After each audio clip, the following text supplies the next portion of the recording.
Welcome to another episode of the UMB Footy Podcast. We're back, man. We're back after a short break of keeping up with footy, the World Cup and such. We're back to bring you our Prem predictions. I've got Matt and Beato with me here today. Um, and yeah, man, let's get straight into it. Premier League season starts here this weekend. So we'll get this rolling. Yeah, let's get into it. Excited to drop some ball on y'all. Ball knowledge coming in.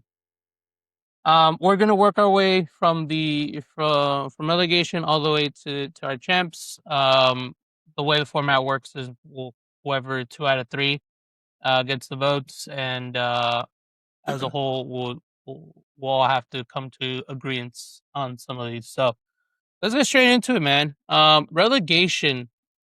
We have some contenders Yeah, for so sure. I'll go ahead and lead off here in my opinions. I think dead last is a certainty, and I think this team is in real trouble of breaking the Derby record of the lowest points ever in the Premier League. And for me, I've got Hull City in dead last.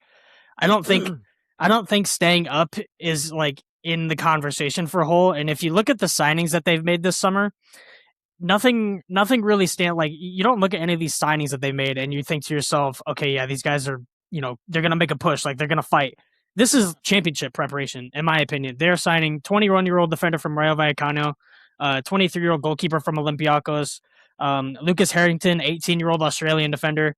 So, they're going for youth guys that they can probably even sell on in the future for larger profits. I think some of the only signings that actually tell me anything is Joe Gelhart is a great signing from Leeds. I like that, and for only 7.5 million, great. I also like Jack Butland. I think he could do a job if for whatever reason he needs to. Matt Target on a free is good. I like Morita from Sporting on a free. That's also really good business. But at the same time, I don't think these guys even have a chance. The squad was lucky to go up in the first place, honestly, because of the whole championship playoff debacle that happened last year.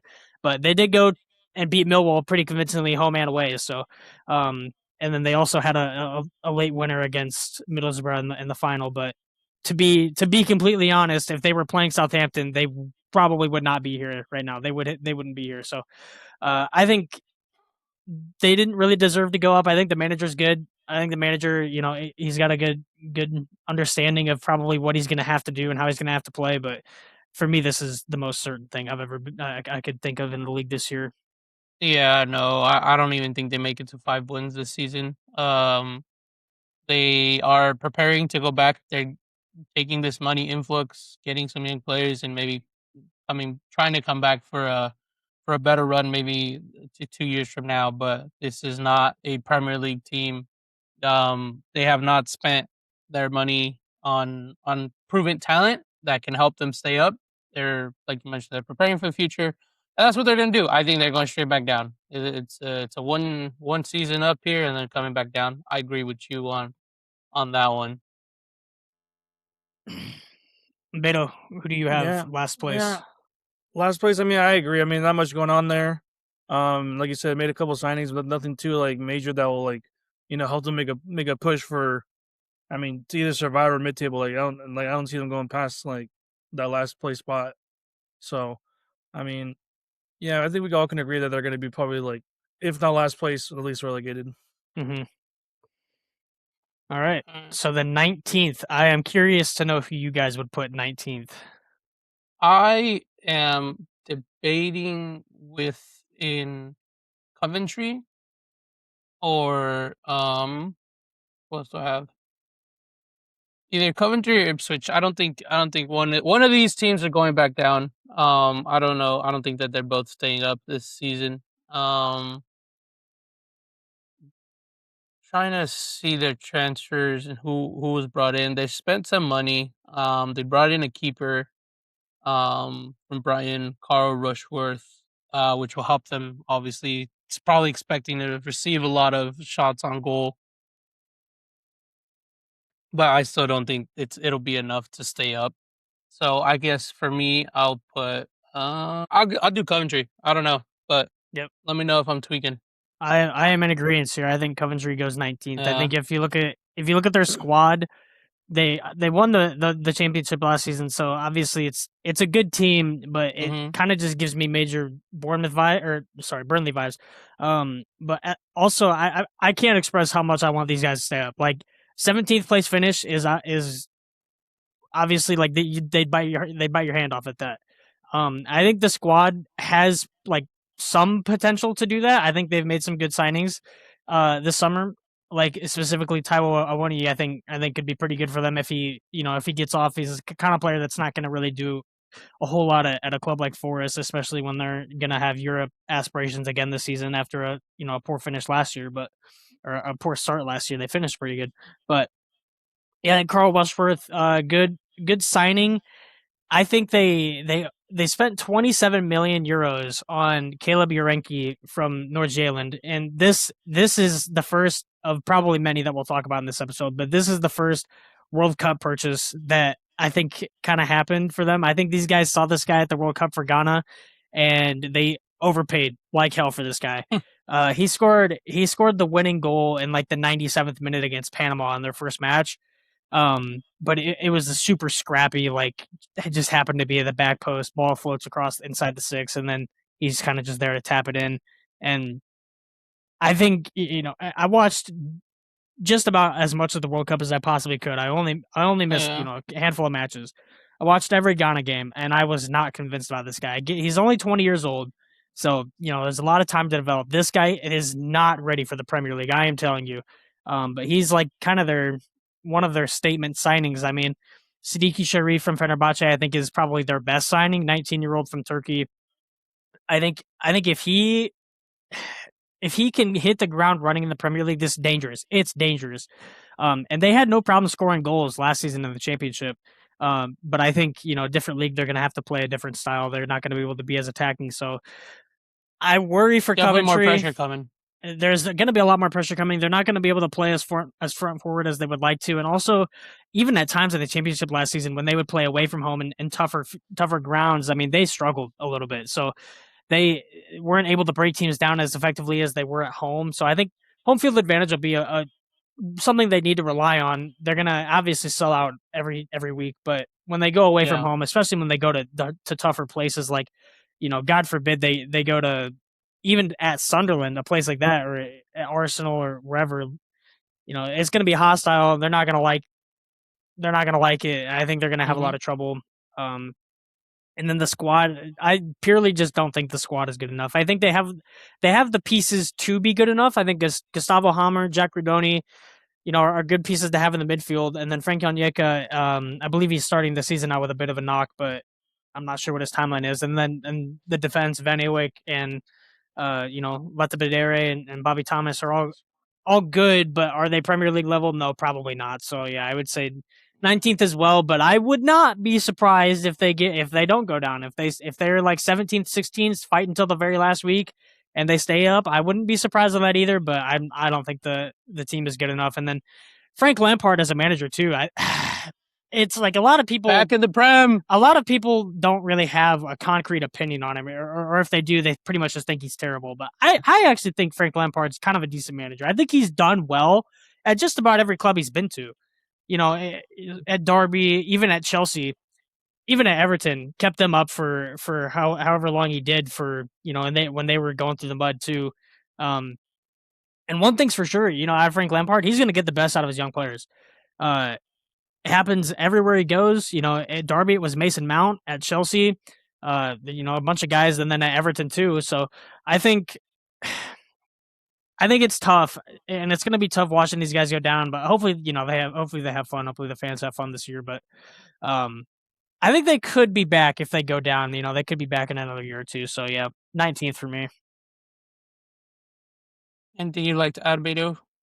No, I mean, it was for me. It was either between them and, I mean, maybe Ipswich or Leeds. I mean, I don't know. Ipswich, I think, made some pretty good signings this summer. So I would say Coventry probably. All right. Coming up to number 17 in the table. Oh, sorry, 18th in the table. Beto, who you got? like I said, I mean, this like what I was saying with the spot for with where Coventry was 19th. I think between Ipswich and Leeds, I mean, I don't know. I think Ipswich maybe had a little bit more of a. I mean, I don't know. I don't remember all the transfers for Leeds, but I know Ipswich got like what they got Ciso back. Um, for who else? They sent someone else. I forgot who. Dyson Maeda from Oh Celtic. They yeah, had yeah. Florentino Luis. Yeah, so I mean, they made. I feel like they made some. I mean, Maeda's is I feel like it's a good signing, and so is Enciso.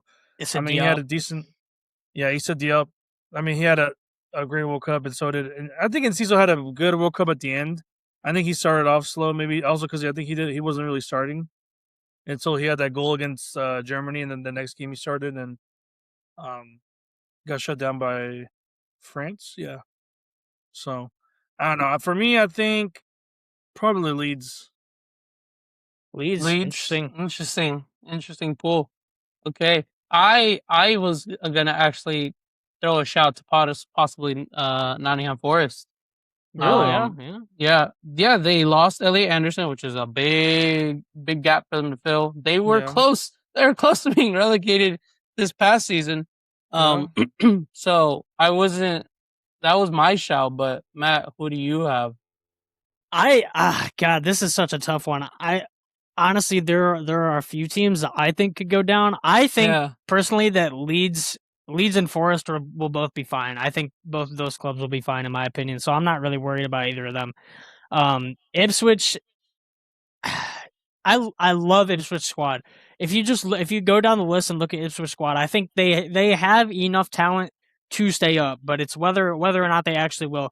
Daizen Maeda, like I said, good signing. Chuba Akpom, fine. The one signing that I hate from Ipswich this summer is Emerson from Toulouse. And I'm be honest, I haven't watched a single second of this guy play the sport. Right? I don't know what kind of striker he is. I don't know what kind of profile he's got. I don't know really anything about him. But what I do know are his numbers, and his numbers are terrible. This guy, as a striker, it is not scoring goals. This guy doesn't really score goals. So I am kind of confused. Maybe he's maybe going to be played as like a false nine or something. But in a team where Gary O'Neill is your manager, you're not going to be playing any goddamn false nine. So I'm a bit confused as to that signing, and they spent 28 million on him. Also, Ipswich combined this summer have spent 178 million euros Jesus. on transfers. damn. Ipswich Town are spending $178 million or euros, sorry, on players. And I think they're kind of doing the same thing they did when they first came up, and they're just splashing the cash. They are just throwing everything they got at it. And they're kind of making signings that I don't think are that great. And Emerson is the first one that I don't like. Abdul Fatawu, I think, is okay signing. They overpaid probably 20 million euros overpaid for this guy. League One player, by the way, that couldn't really even hack it in League One.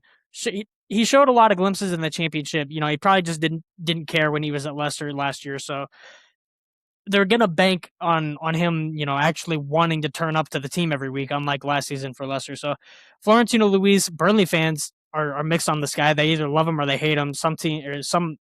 I would say a majority of the fans. I'm not a Burnley fan myself, so maybe I'm wrong, but I believe a lot of Burnley fans didn't really care for him. So, a little A bit lot of concerned hype about as a that. youngster. I think Sasa Lukic from Fulham is a great signing. I think Issa Diop, also from Fulham, great signing. Kiel Sherpen, I don't know much about their new goalkeeper from Belgium, but I've heard good things. So it's such a mixed bag. I think Julio Enciso was good for them last time he was here. Can he do it again? I'm not sure. And then the outgoings, I don't think they're missing a lot. So I think that's another good thing. Is I think they didn't really lose anything that they're going to be too upset about. So Locker room presence. The big Ashley Young retired. yeah, another thing I don't like is getting rid of Kieran McKenna, and I can't remember if it was him like stepping down himself or whatnot, but Gary O'Neill will have a better understanding of how to play in the Premier League, I believe, than Kieran McKenna did. But I think Kieran McKenna's style makes for a much more entertaining watch. I also don't really think their squad is built to play the style that Gary O'Neill is going to want to play. The classic just sit back, hoof it up kind of ball. This is the perfect time to have Liam Delap back in their team. If they never got rid of Liam Delap, I'd tell you he's scoring 20 this season. But he's not there. So I don't really Mhm. necessarily know where the goals come from. I don't know if Ali Alhamadi is going to be that guy for them, and I don't know if Daizen Maeda, is a great player, but Scottish League isn't anything close to the Premier League. So how is he gonna hack it? I don't know. George Hurst, is he really going to be that reliable every week? So my thing is, I don't know where the goals come from this week, or this week, the whole season. So Yeah. I mean, this week too. I mean, shit, they're opening game. I mean, where do the goals come from? So I think that's going to be the thing that does it for me. I think every other club that's in this kind of conversation, you can pinpoint someone that you know is going to be scoring goals or should at least be scoring goals. So yeah, I think for me, I'm going to go Ipswich at 7th or 18th. Okay. Sorry, being the team that just missed out. Ipswich was my other choice for 18th. So I'll flop over to you and give it to you on Ipswich. And those are our 3 relegated. And Moving another thing on. for me, Yep. just real quick, another thing for me is just trying to find a team that Ipswich finish in front of. And the Premier League, with all the parachute payments and everything, the new financial rules, it's just if you're in the Premier League for more than a year or two, that's all you need. If you come up, just stay up once, and that's really all you need. And I think you're going to see teams like Sunderland probably struggle a bit more this year compared to last. But man, I think last year was probably honestly a fluke, and I think you're going to end up seeing 3 teams just go straight back down again, unfortunately. Right. Moving on, we're going to mid-table. Nope, sorry. Survived. Who Yep. survived? Is our next our next category here. I think survival is gonna be a tough one. But let's go through the list of who we got. I want to put Forest as a survivor. Then if they are not relegation, I'd like to put them down as a survivor because I think the squad it got depleted, and I don't think the replacements that have come in are going to be as impactful as they might want them to be. Um, Sure.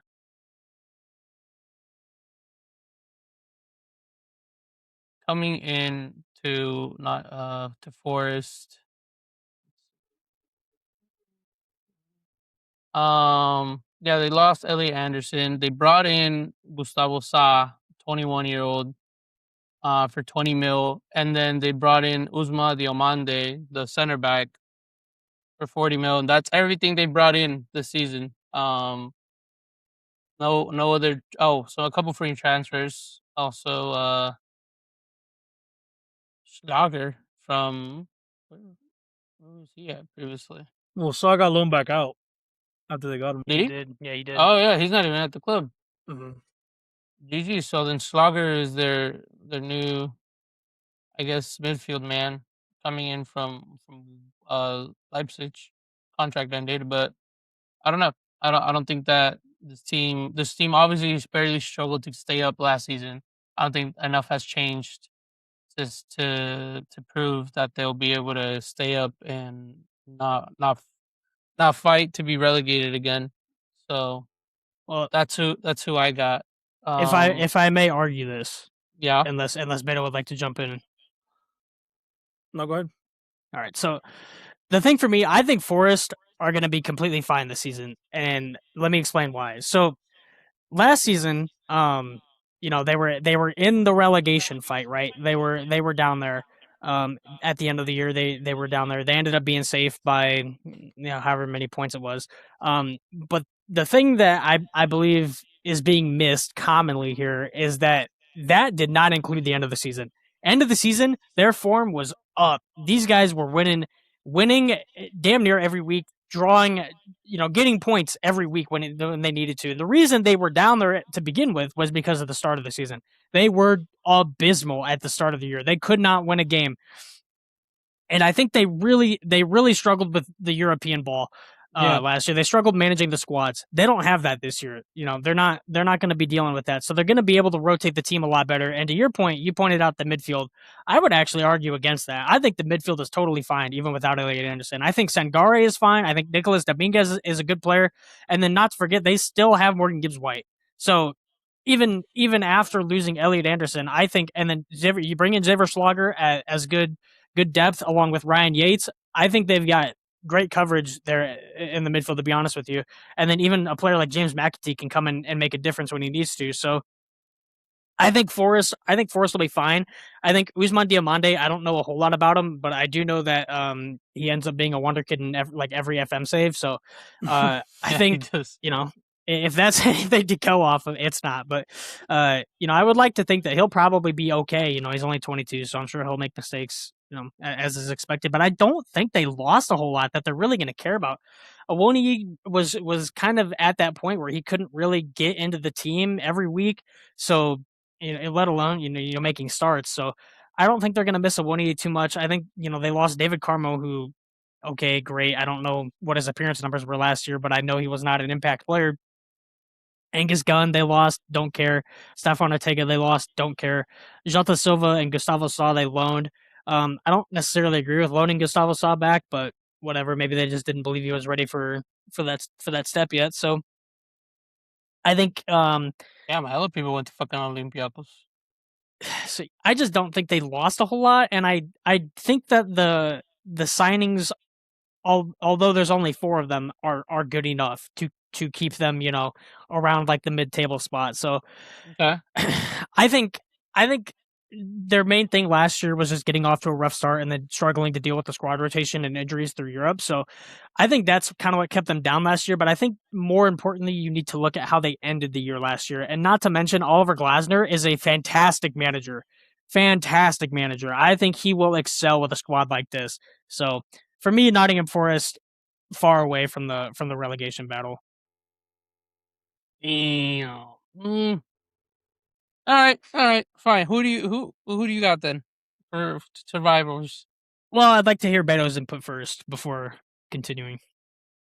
Yeah, I mean, you make some good points about Nottingham Forest. And who knows? I mean, maybe their summer spending isn't over yet. I mean, they had that big fee for Elliot Anderson, so I mean, they definitely got some cash to splash.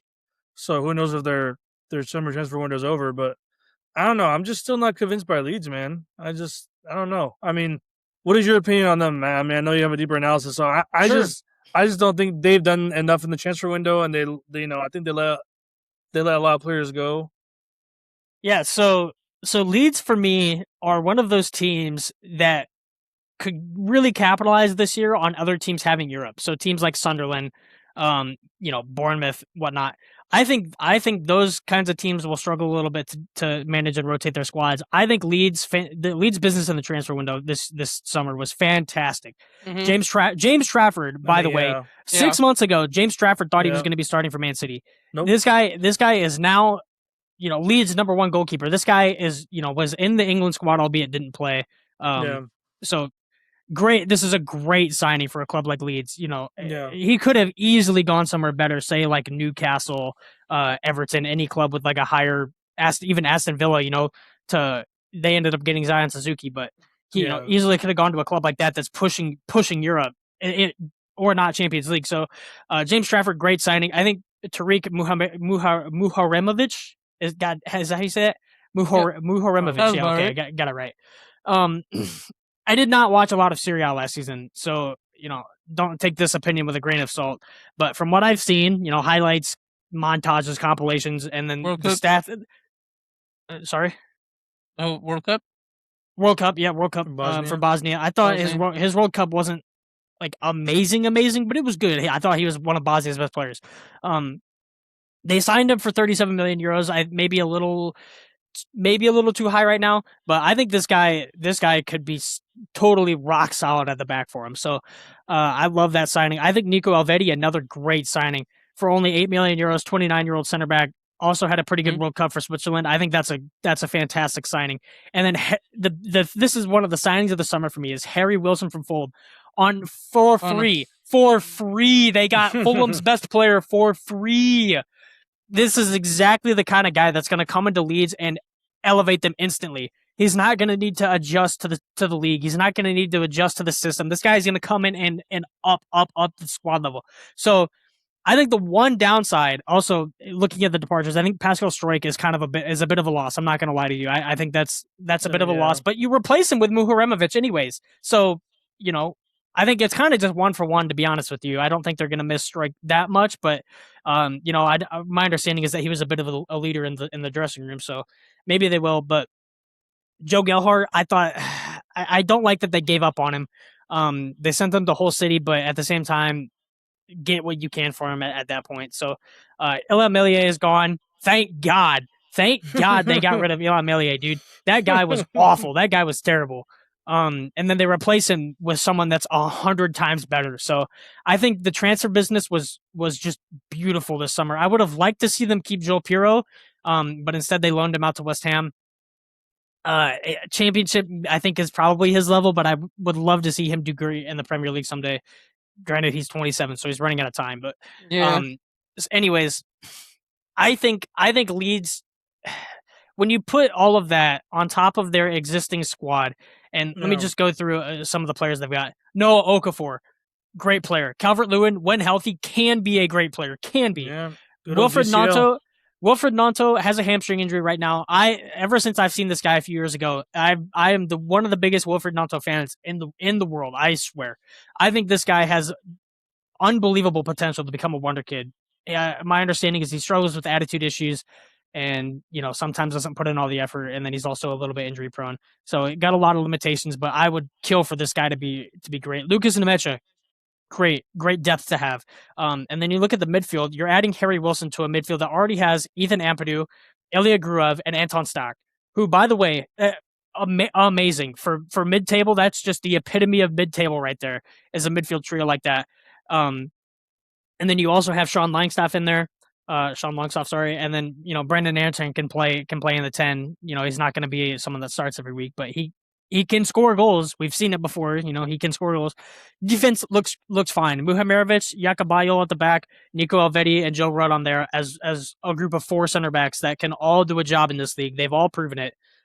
James Justin, Sam Byram out there on the wings with Gabriel Goodmanson, who, by the way, Gabriel Goodmanson also has a bit of a hamstring injury at the moment. But when this guy's healthy, he is one of the better left backs in the Premier League. And I'm not talking like, top 10. I'm talking like this dude is like a top 5 left back in the Prem. So I think that Leeds have developed very, very well ever since they came back up the last time. And I think that they're building on it greatly. The one downside that I have to Leeds is the manager, Daniel Farke. You don't know what this guy's going to do on any given week. And that's, and it could be the death of them. And if they were to go down, it would be probably his fault. A lot of people think he's going to get sacked this season, but a lot of people said that same thing last season, and he did fine. So I think Leeds are in a great position to build off of what they had last year. They were kind of in the relegation fight for a while, and then they got out of it. Eventually, they were okay. Yeah. But the transfer business for me takes them up to the next step. I think they go from being in that like 15, 16, 17 range up to maybe like 11, 12, 13. So I think Leeds will also be safe, kind of in that same conversation with Nottingham Forest, to be honest with you. So for me, the team that I'm actually putting down there, and this is such a tough decision. Really, this is really tough. But for me, I'm putting Crystal Palace down there. I think Crystal Palace will be. I think they will be in and around it this season. And I think they have shown signs the last couple of years that they are progressively getting worse and worse in the league. But at the same time, Palace fans are on cloud 9 over the last couple of years, right? They won the FA Cup, won a European trophy last summer. Yeah. Or last season, sorry. So they are excelling in cup competitions, but they are also sacrificing league competition at the same time. And I think losing Oliver Glasner is a big loss. It's a big loss. And then the guy that they replaced him with, let me see real quick. Where is it? Oh yeah, Pierre Sage. I don't know how to pronounce this guy's name. Okay, I don't know anything about this guy. All I know is that he was Lyon manager for a couple of years, and then he was at Lens last season. so I don't know. He won the Coupe de France with Lens last season, so he can clearly manage a squad and make those decisions. But at the same time, Ligue 1 is not very great anymore. So I don't know. Quality's definitely fallen off from And then Ligue 1. you look at their preseason too, and I'm not convinced. They started out 5-1 win against Swindon, fine, and then they went out and they lost 3-0 to Bromley. League One Bromley, freshly promoted. And the team they put out really wasn't that bad.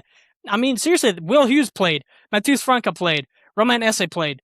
So it really wasn't that bad of a squad they put out, and they kind of got bullied. I'm not going to lie to you. And then they went and they played Lens, the team that they got their manager from, lost 3-0 to. So and then it can't be a mid-tier Portuguese side, Famalicão.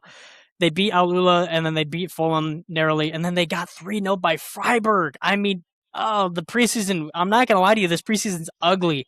And I get, preseason's not anything to really go off of, but I'm not convinced on this manager. Granted, I don't really know anything about him. So I think, and then you look at the squad, Ismail Assar is being linked with the move away, right? Jean-Philippe Mateta has injury issues sometimes, whatever. Eddie Nketiah, fine. Matheus Franca, I just don't think he's at that level. I don't think Matheus Franca is at that level. Daichi Kamada is slowly getting a little bit worse and worse every year, I think. Daniel Munoz is still great. Adam Wharton also being linked with a move to Chelsea. So he could be on the move. Oscar Mingueza is just not the kind of quality player they need to bring in. I think in order for Palace to take that next step, they need someone a little bit better than Oscar Mingueza, to be honest with you. Borna Sosa, and then the Dwight McNeil. I think swapping McNeil for Brennan Johnson was a good piece of business. I think they upgraded in that regard. But I'm just not convinced on the rest of it. I mean, Tyreek Mitchell is fine and all that, and then the defense, Chris Richards, okay, fine. Tomiyasu, probably not going to be good enough, to be honest with you. Chade Riyad, could be good, could be a good center back for them, but and then I'm just not convinced, and I don't think the transfer business this summer has really done enough to change my mind on this. Dwight McNeil was who they paid effectively the most amount of money for, and then they brought in Anand Kalaili from Union Saint-Gilloise in Belgium. Don't know anything about this guy. He's only 21, so he could be all right, but don't know anything about this guy. Brought in a 19-year-old from the MLS. So I think the transfer business, and also when you add on losing Messi and Lacroix, not good. Yeah. Not good. So yeah, I've got Crystal Palace down there. I think they're going to be in Europe again this season. I don't know how the manager's going to do. My hopes aren't high, so I've got Crystal Palace in a relegation battle. In all reality, though, you are looking at a situation where 3 clubs come up, and there might be a little bit of a gap here. 17th and 18th might have like a 6-point gap in it. Maybe a little bit more, maybe 4 points. So I think Crystal Palace will be down there. But at the same time, though, they should still be safe. They should still be safe by a somewhat comfortable margin. Well, they're supposed to get Lamine Camara from Monaco, I think, too, is what they're saying. And that for me would be a great signing. Like that, in my opinion, that's a signing that comfortably kind of moves them a little bit further down the line, maybe from like 6 points safe to like 9. So if they were to get that done, that'd be good piece of business. But right now, I think these guys are down here. It feels so wrong putting them down there. It does, but at the same time, people wouldn't have predicted Tottenham to be down there for the last couple of years. Yeah, especially not 2 years in a row. No, yeah. I don't know. I think the squad itself is fine. There's nothing that stands out to you other than obviously Ismail Assar, but he's linked with the move away. I think if they retain this squad, they don't have any more people leave. I think they'll be good enough to just be mid-table, and that's about it. But I can leave this one to you guys then. I'll you want to decide. I think they're mid-table, but I'll let Beato have the final say, I guess, on Crystal. I mean, I feel you give me valid arguments for them to be there, but you also gave me valid arguments for Leeds to stay up. I mean, be a little bit higher than that. But it sounds like I'd say stick with your gut. Stick with your gut feeling. I mean, you did say you did put a lot of things for Leeds. Like I didn't see like okay maybe yeah, but then Crystal Palace they're both I think they're both in the same situation. You know they lost players and then they got players. They didn't really have too good of a last season didn't really perform that well, both of them. Sure. But Crystal Palace ended up giving up and fucking the Prem at some point. We're just Right, yeah, I mean right. I guess you're right. They gave up. So they had were the like, there's no Ange- point, They had the Ange mental going into the European campaign, and it worked. It worked. They were already well safe by that point, though. So yeah, they could have. They Yeah, could afford there to was drop even points. even crafty shell though Nottingham Forest like I don't know I feel like maybe I'm leaning more towards that now after hearing like Sure. all the opinions. I'm leaning toward Nottingham Forest maybe. Then again, I mean I don't know like they also like I think that these three teams can go either like if they're Someone not down has here to- if they're not down here they're gonna be in mid table like but like a low Well, mid table. it sounds like we've got sort of a 2 out of 3 on Forest, so Yeah. we will put Forest Forest at Forest 17. survives. Forest survives. I think mathematically, I think what we need one champion. 3 year. No, we're doing all the way conference, Europa, and Yeah, Champions. so do so 2 to England 5, right? so England gets Champions Esports League is 1 through 5, but then they also get top 8 is guaranteed Europe in the Premier League this season. Okay. So I believe it's we 6 need and 7 are Europa League, and then 8 will be Conference League. And then assuming an English team wins one of those tournaments, you're gonna start going down to 9 and 10. So Yeah, but we'll stick to top 2 to 8 in the Europe category. got it. Okay.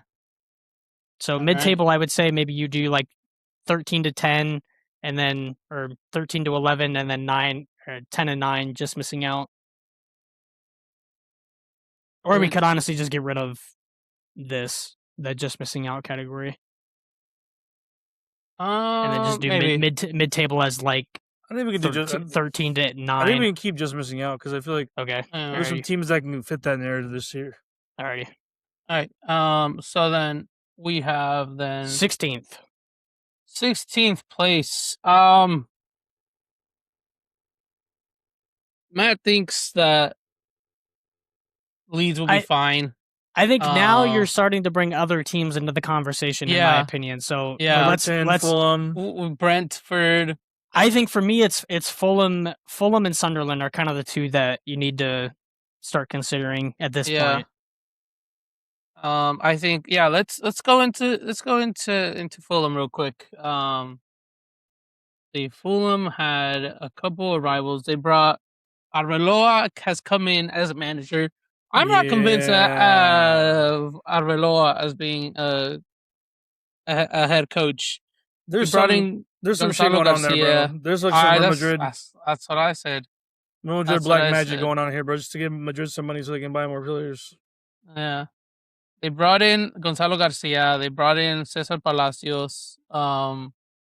Shea Charles from Southampton. And am I missing anybody? Steven Benda, a keeper from Feyenoord on loan. Which they then let go on a free to Forest, so Benda's not there. Benda is goodbye, Raul Jimenez. Raul Jimenez left for Wolves again. Yep, he's in Wolves. And Diop left. Yeah, I think this is kind of the point where you got to start talking about Fulham. I think Gonzalo Garcia, 40 million euros. Are we serious about that? Nah, are we serious? bro. For a guy who was when Mbappe wasn't playing for a bit, the guy that was Madrid starting striker had like maybe like 2 goals in the span of like 5 games that Mbappe was injured. And a team like that where you have players like that you're being fed all the time, like that's just you can't be doing that, bro. And I think you guys are right to talk about Arbeloa. I mean, this guy really has not approved. He's not proven himself. That's what I'm saying. He anywhere. hasn't proved himself. Like, but I would argue this is the perfect opportunity for him to do it. Yeah, this is okay. That's fair. But in the Premier League, at Fulham at a mid table average team, you're putting a manager with no experience that you're just going off they're going off the Real Madrid hype and the Real Madrid DNA. Like, I think that he has that. if I were to give you these stats, 30 matches, 6 goals, 1 assist, is that a 30 million? No, Hell no. 40 No. million. 40. Yeah, it's crazy, but he's there now. I don't think Arbeloa is proven enough anywhere. Even maybe as a youth coach, I'd give it to you. But in a top 5 flight league, didn't do great in Madrid. I don't give him high hopes here in Fulham. The squad lost a couple of people. They lost Raul Jimenez. They lost Isai Diop, like we mentioned. Um, Sas Lukic also went to Ipswich. So the team isn't looking great. Maybe even could be I think they still have argued. I think they still have some quality though. Like Yeah, I but think They do. Arbeloa might like be the downfall of the squad to the point where they might even be down there it just being scared at depends. some point. Yeah, Yeah, Oscar Bob, I yeah. will be They said they have Oscar Ball. I mean, and okay, in defense alone, they have Calvin Bassey, Bassi. Timothy Castagna. Yep. They Ryan lost Lisa Diop, Sessegnon, so I don't know who they're gonna put in to fill that gap. I mhm, mean, Joaquin Jorge Cuenca, Anderson. maybe. They had Jetty Robinson on the left. Like that's already solid. Like Yeah. their midfield is Sander Berg, Alex Iwobi. They have Emil Smith Rowe still, Oscar Bob. Ryan Sessegnon, Matt. Let me know. It has turned into a serviceable defender. Serviceable. Like I don't know. Like How this much? is. How I much mean, they have the makings of a 30 mil. table mid table team. Like They Yeah. do, but this kind of depends on, I feel like, what you think about the manager. And I think for me, Yeah. the team gets worse the farther up the pitch you go. So the defense, I think, is the best part about them. Mhm. Calvin Bassey, great. Anthony Robinson, great. Timothy Castagna, great. Joachim Anderson, not so great, but whatever. And then Sessegnon, fine. Tete, fine. So defense, I think, is good. I think Shea Charles is a really good signing if it was on less money. They spent like 30 million euros on Shea Charles. I Yeah. think he's a really good player, but I don't think he's worth that much money. But he could make that jump, and he could end up being one of the more important players for them. I think the midfield is fine. Sander Berge fine. Emil Mhm. Smith Rowe good. Alex Iwobi good. Oscar Bob good, and the wingers. Josh King okay. Shea Charles fine. Harrison Reed as solid as it gets. So I think the midfield is fine, but yeah, the attack is not good. The attack is, especially the striker, is not good. Gonzalo Garcia and Rodrigo Muniz is not a duo that I want to see on any team. So and they he did sign likes that 19-year-old from Bayern, I believe, the Swedish kid. So maybe Yeah. he ends up being good. Who knows? But where are the goals coming from? I don't know. Yeah, I mean, the thing is, he likes playing like with two strikers up top, and I think normally he likes I know that's also when Bobby was injured. So I don't know, maybe with he likes playing 4-3, but it seems like he likes more of like a 4-4-2 with like a flat midfield with those like left and right mids. Like they're not really left and right mids; they're more like center attacking mids, I guess, on the left side and right side. Yeah, and I think they'll be hurting without Sasha Lukic and Issa Diop, to be honest with you. I think losing Raul Jimenez, fine. They're not going to care too much about that. But man, they are going to miss Harry Wilson this season. I cannot believe I don't know. I can't believe it. It drives me crazy. They didn't get a contract done. He's your best player, and then you let him walk to another team that's probably going to be in and around you at some point this season. So yeah, I don't think the transfer business is good enough. Manager's not good enough. So yeah, I think Fulham should definitely be down here. Fulham lost their two top goal scorers in one transfer window. Harry Wilson put in 10. Raul Jimenez put in 9. The next person after that is Iwobi with 4, bro. Like good old Alex Iwobi. Yep. And then Harry was also their top assister with 7. GA was 17 last season. And then Raul Jimenez was 12. Like, where are you? The next player after that was 7 with Iwobi, bro. Like, where are we? They're really banking on Gonzalo Garcia, man. They are like really banking on this guy, and then they're also going to bank a little bit on Cesar Palacios to help maybe provide. Bro, that guy's a nobody, bro. Who the fuck is Cesar Palacios? Like, who the fuck is that? I mean, guy? there's no chance he starts over someone like Emil Smith Rowe on any given week, but at the same time, we've seen Emil Smith Rowe have injury problems, so God forbid he goes down.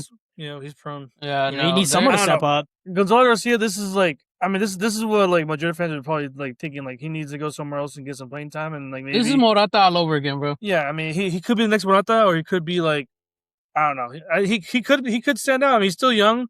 He's going to the Prem. He's going to a more physically training league than La Liga.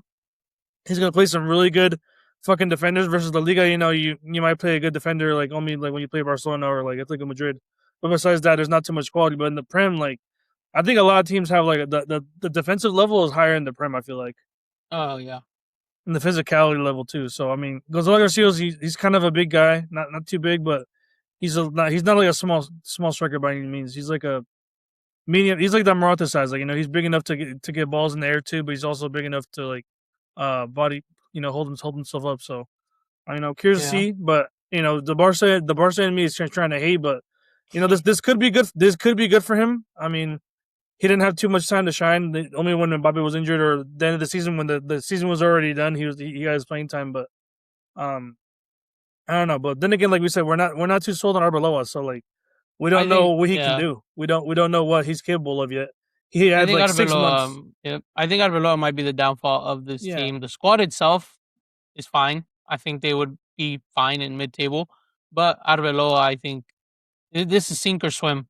Yeah, like they might get down in the survive section just because I personally put them in survive just because Arbeloa. There's a chance they go mid-table and he does enough, but I like it more 16th as consensus. Yeah, I think so. Yeah. Alrighty. Now this is kind of where it gets a little fuzzier to me because I think we need to start looking at, again Palace and then also Sunderland, and then this is also where I would say, you maybe start to look at. I would say Everton or Leeds. Everton maybe. Leeds probably, yeah. I think Newcastle are getting damn close to being in this conversation. Yeah, they got fucking scalped for all their fucking players, man. And their manager's gone, and they replaced him with some dude that you can't. If you say his name, your furniture starts floating. So I don't know what's going on at Newcastle, man. They are not. They're just in the mud. They're purely in the mud. So I don't know at what point we start bringing Newcastle into this conversation, but I think it'll be soon. I think so just so I can put on my notes, I forgot to write down. So survive is gonna be mid-table we said was 13th through 11 maybe 11, and then we have 10 and 9 at just missing out. 13 and then just missing out 10 and 9. Or we could do honestly 14 in there as well, 14 to 11. Because at that point, a team that finishes 14th is probably not going to be in a relegation battle. 15 through 19. All right. So we've got Forest at 19. No, what's 19 now? 17. 17, 16. So we're on 15 now. Around 15. I think this is a place where you can argue for either Newcastle. This is where I'm putting Palace. For me, this is where this is as high as I go for Palace. I can agree with that. I'll give you Palace there. I'll give you Palace. As we discussed earlier, so I don't think we really need any more. Yeah. No, I'll give you Palace there. I just wasn't. 17th was too low. I can give there. All right. We are on 14 now, so this will be the last. 14th. Or this will be the first team we put in mid-table, correct? Mid-table, yes, sir. I think this is where you got to start looking at your Newcastle. I think this is the biggest Newcastle section I've seen. I agree. I think it's time to go over Newcastle. Let me go ahead and pull their squad up and let's pull up the transfer business. So, yeah, I'll go ahead and let Beto take this one if he wants to, actually. Yeah, go ahead, Beto. Before I just start yapping. Yeah, I mean, their whole, like I was saying earlier, their whole squad got scalped. I mean, they like literally lost like all the big names like Bruno Guimaraes, Sono Tonali, Anthony Gordon, Kieran Trippier. I mean, like insane amount of players that they lost, insane quality. And who they bring in to replace them? Like, I mean, teenagers. I mean, yeah, not really. I mean, Bazamana Torre, Alaji Bamba, Amar Dedic. Like, I don't know, man. Like, this is not really convincing. Like, I mean, Nope. it's not convincing at all. Because I mean, and the thing is, they made so much money off the players they sold. So you would think they could bring. They have the capability to bring a big name in, like few big names in. But here's the thing: they made 265 million euros off sales. They've spent 197 million euros. They only have a net profit of like 65 million euros. Yeah, it just I don't know who their sporting director is, but I don't know that guy.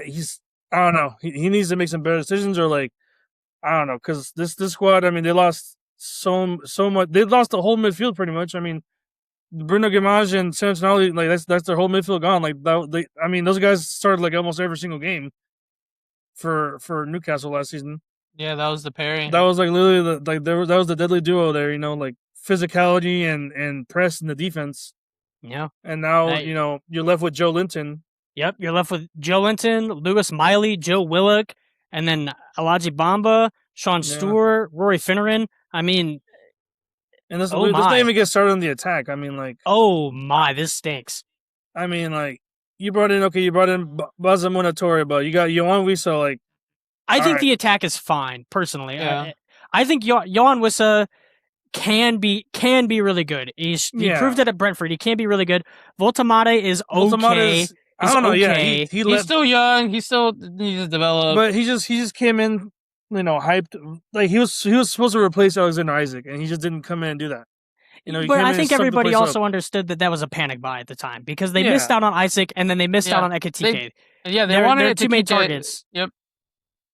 So they lost out on him, and so it was a panic. Their defense is actually not that bad. I mean, they have good old Dan Burn. Fabian Schär, Sven Botman.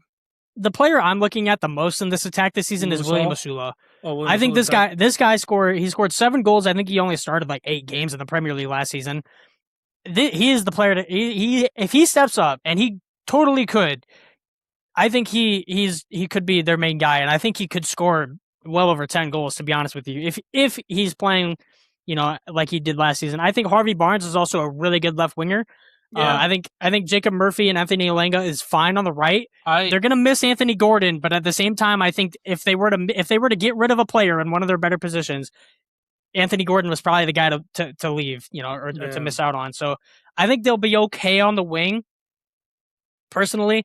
And then the defense is fine. Amar Dedic, I think, is their best signing they made.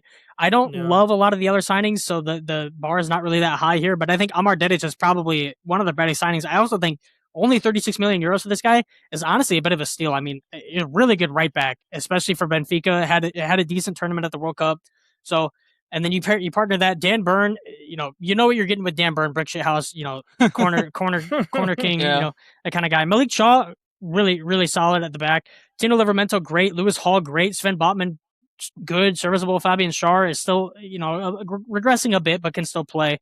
So, yeah, I think defense is fine. Nick Pope is 34. Holy unk, dude. That makes me feel extremely old, knowing that Nick Pope is 34. I remember he was a wonder kid coming through. Yep. They brought a goalie in, though. They brought Ewan Jauen from France. Yep. A 20-year-old goalkeeper who played in Ligue 2 last season for Stade de Reims, started 34 games for them and had an average rating that was not very high, if I'm correct. It was like 6.7 or something. But the signings that have come in are now up to par of to what went out. No. And the squad itself was a good squad when Tonali was there, Guimaraes. Now it's an okay squad. And the manager also... don't even get me started. His brother was in Al Hilal last season. RB for the last couple seasons. Actually. Al Ali, not even one of the top Saudi teams. Al Ali for the last couple seasons, and then before that, Red Bull Salzburg. This guy has no experience, like at the top level. Yeah, it's like another Arbeloa situation, pretty much. And he's 38. He's actually pretty young. Yeah. And then look at their preseason too. Not very good. Not good. No, it was not a good. Yeah, they've lost against what? They beat Lost to Valencia. They lost to Leverkusen. Everton, Everton. lost to Leverkusen, lost to Strasbourg on penalties. An Everton friendly is crazy, by the way. Yeah, I mean, just looking at his because weren't they playing a 3-back last season? Oh no, I'm not tripping. I'm thinking of a different team. And that was just when this new guy came in. They got battered by Bristol City, by the way, championship team 4-1. So drew to Gateshead. Oh my god! Yeah, can either of you guys tell me what league Gateshead play in? Nope. No idea. Yeah, the answer is National League. They're not even a professional club. Damn. And it was a decent team too. Jacob Ramsey, Harvey Barnes, Willock was out there. Jacob Murphy, Joe Willock, Fabian Schär played. I mean, Lewis Hall, and they couldn't beat Gateshead. Oh my goodness! Yeah, this team stinks, and honestly, these guys are in trouble. And I didn't really realize it was this bad until I'm just taking a look at it now. These guys are in trouble, especially, God forbid, they get a couple of injuries to players like Lewis Hall. Oh my goodness! Yeah, Lewis Hall is going to carry this defense, this left side defense. Okay. Do we want to move Crystal Palace up one and drop Newcastle down to survive? I think they'll be okay if everything goes kind of how you think it'll go. For me, I think I'm fine sticking them here at 14. Yeah, same. 14 it is for them. I think the next team we should take a look at would be Everton. Everton or Sunderland, yeah. Everton. I think you're also getting Leeds into the conversation. Yeah. In and around here. Yep. Let's see. Leeds brought in James Trafford, which is great. We already kind of went over some of their signings. We did. Personally, I think Everton will be fine. I think they'll be more towards a couple positions up at least.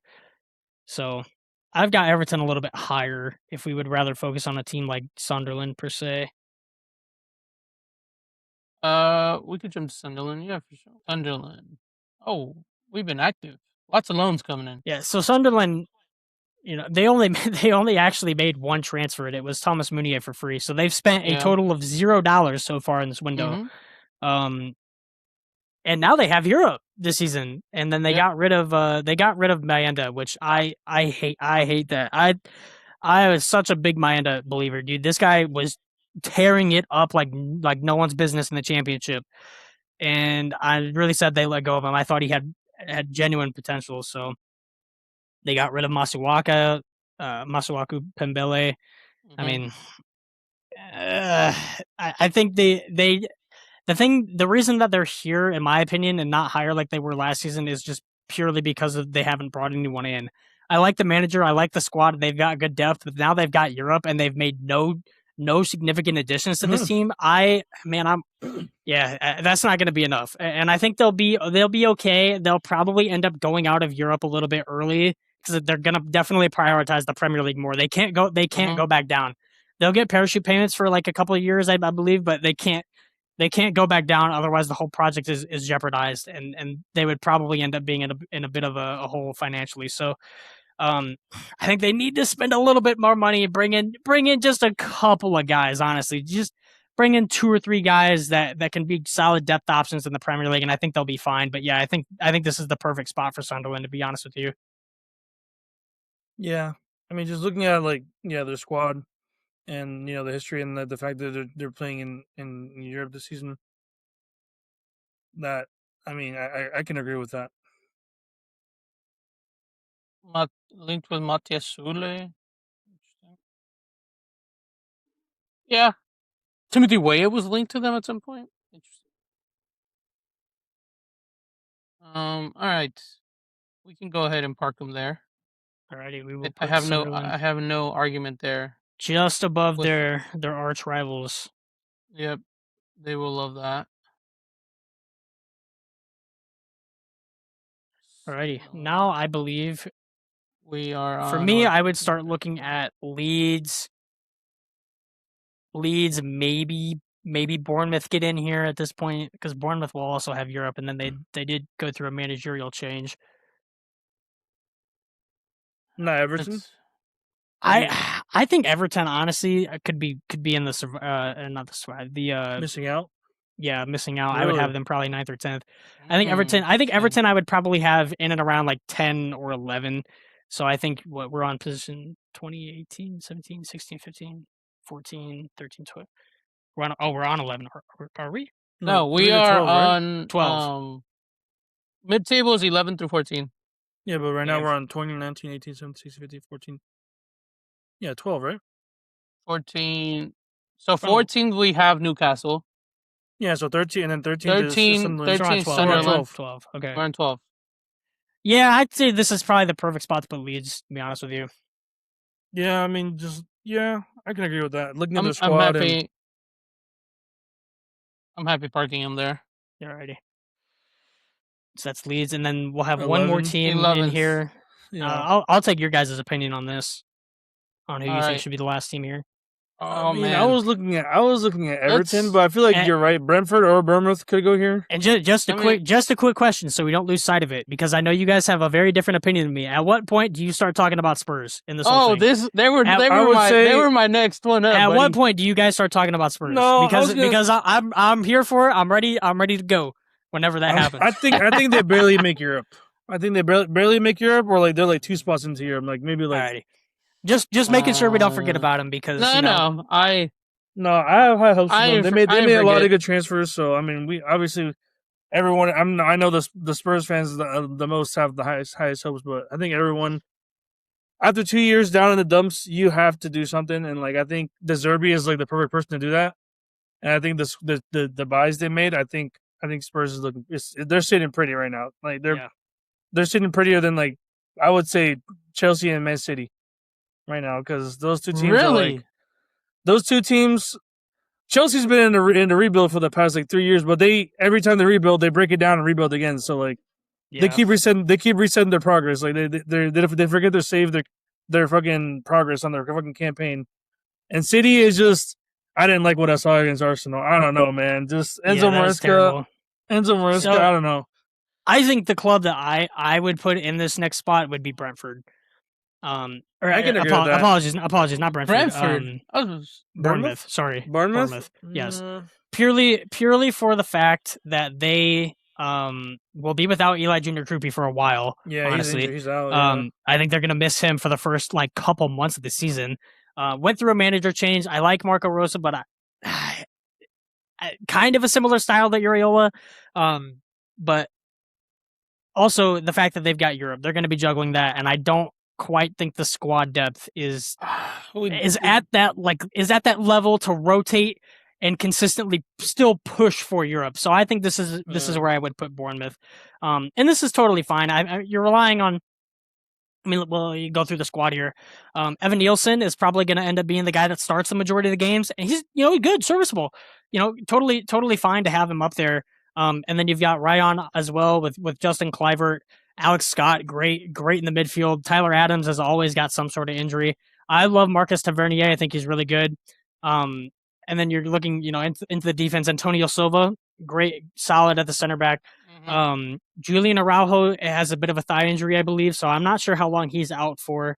But then Adrian Trufe, they're at the back with Max Aarons, and just a couple of names out there. Fodi Diakite. I think the squad is good, but I don't think the squad is good enough to continue pushing for Europe while trying to also prioritize Europe, because they're going to go for you. They're going to go all in for Europe. They're going to try to win it. They're going to try to win the damn thing. So I think they will end up eventually needing to rotate in the Premier League, and God forbid they get any more injuries. I mean, they've already got a number.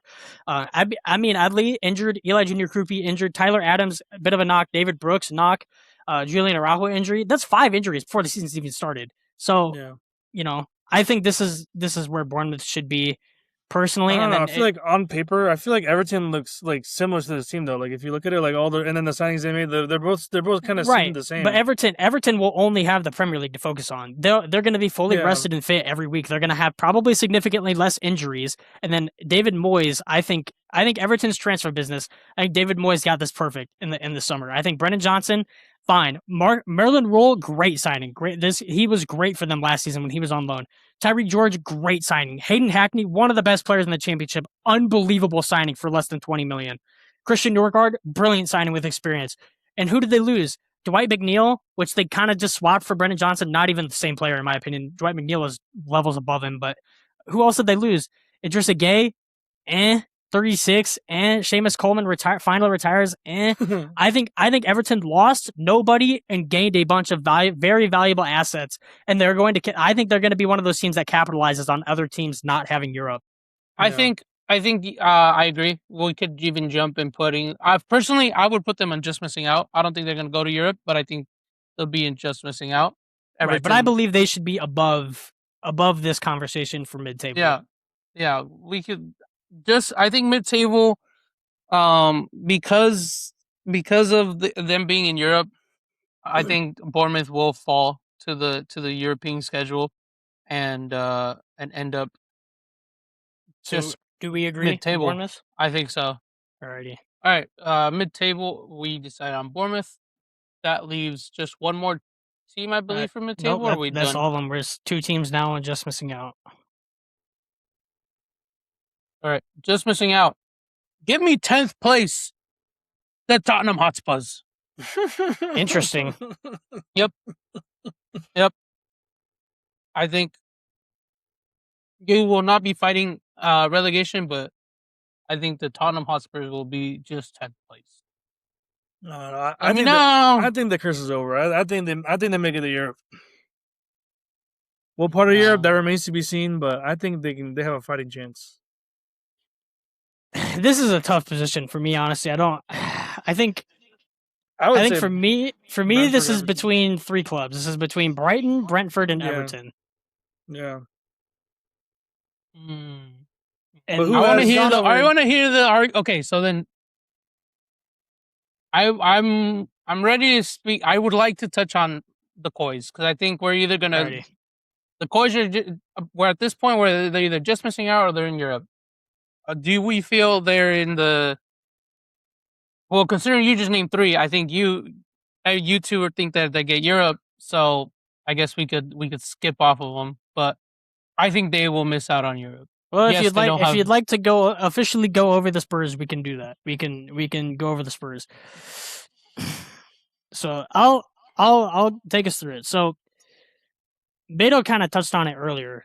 The signings that were made this summer, I obviously spent a lot of money, and they went after they went after it early. They got a lot of this done early before a lot of other teams. This was while the World Cup was happening, so even before it a little bit. So they brought in six players, and all 6 of them are players. Apart from 1, apologies. 5 of the 6, the one being Martin Dubravka. 5 of the 6 players are going to either start every week or will come off the bench in just about every game. So Sandro Tonali, Mateus Fernandes totally revolutionizes the midfield, by the way. Completely revolutionizes. They have moved on from Yves Bissouma. They have they unfortunately did not re-sign João Palhinha, which I don't like that. I wish they would have tried a little bit harder to keep João Palhinha.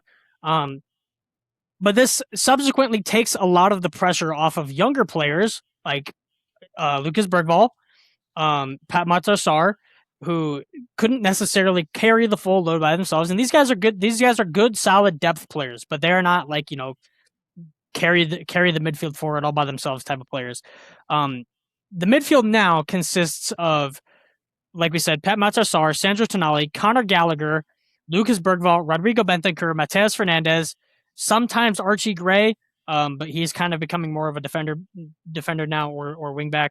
But you are also putting in players like Mohamed Kudus and James Maddison, who were hurt for a lot of last season.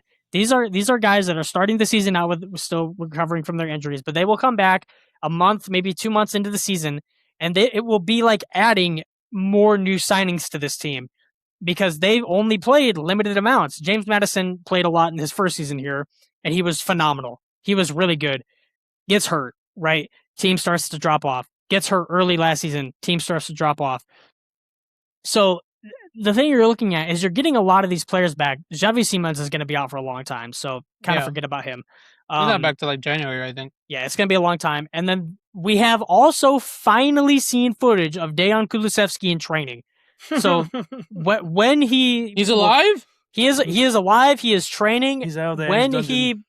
When he eventually plays another game, we don't know when that's going to be, right?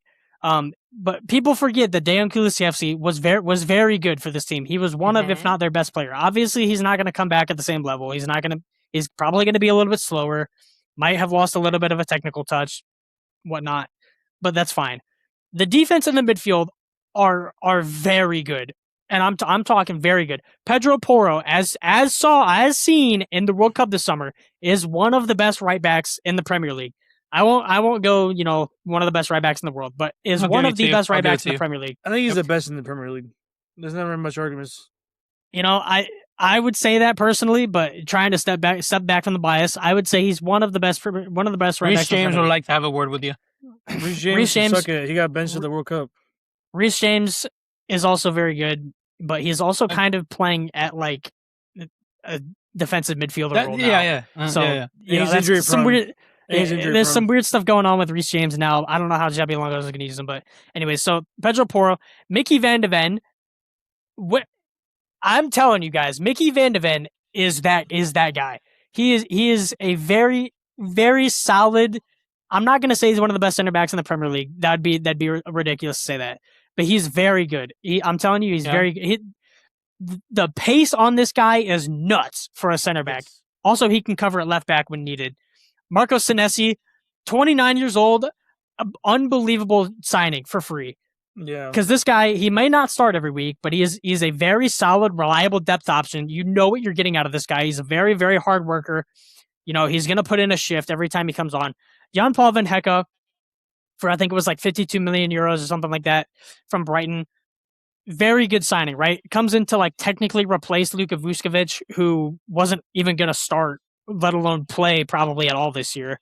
And so those are kind of the main guys you're looking at. Andy Robertson, coming off the bench, is phenomenal depth. You couldn't ask for a better depth right back to come off the bench because Destiny Udogie is going to be the one that starts on that side.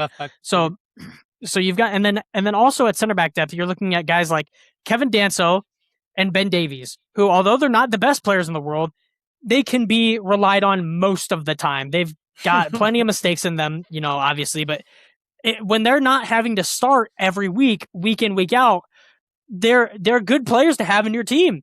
And then from my understanding, Kevin Danso also has one of the longest throw-ins in the entire Premier League. I don't know if you guys have seen this guy take a throw-in. Dude launches it like no one's business. Dude, it's like having a corner. It's like having a corner kick, basically. When this guy's on a throw-in. So you're looking at a defense that is very solid.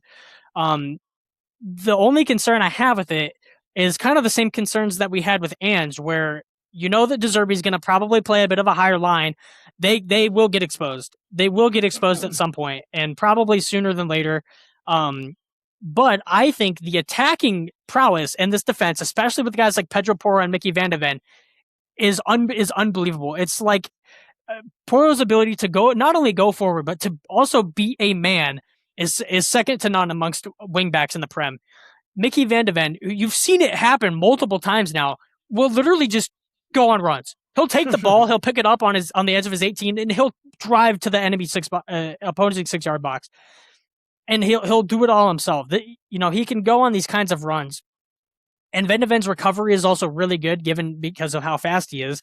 He can recover really well.